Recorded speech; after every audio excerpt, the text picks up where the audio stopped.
Narengete oguchingira obusibole w'ekinyomba ky'oburalya ni gobono chinga kyekyo omunogari bwe county Nyamira Okero anyarra ko ekinyomba ky'oburalya ane mona so kunyara gwekirana no kyachunchuga mangana kero bakanyora nakone kibunango ikirara abantu bozi ya century bweneten ego chinga kyekya nyarre ko bolya ekinyomba ky'oburalya kendra gutoro obusibole bwabo eliko ne kibunango rutabara mangana century bweneten ane mona ko manyabantu kero chinga kichiriya konyara kagwateka. I'm very happy to be part of you today,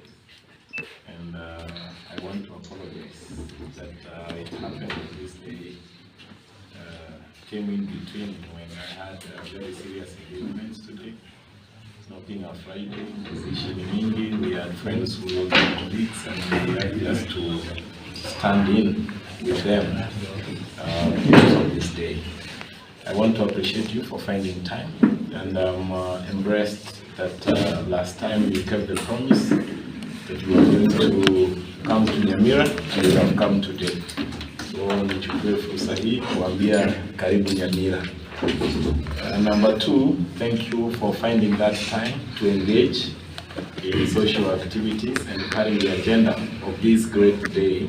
that let us conserve our environment. That's a good gesture, especially this moment we are experiencing very heavy rains, and it's that time again we have been challenged to go back and rethink on what we need to do so that we can safeguard our environment. So I want to appreciate you, though I missed this great opportunity of sharing with you the field and sharing the meal, but I want to be convinced in me that all of you have enjoyed the day, because I can see from your faces that this is a good thing.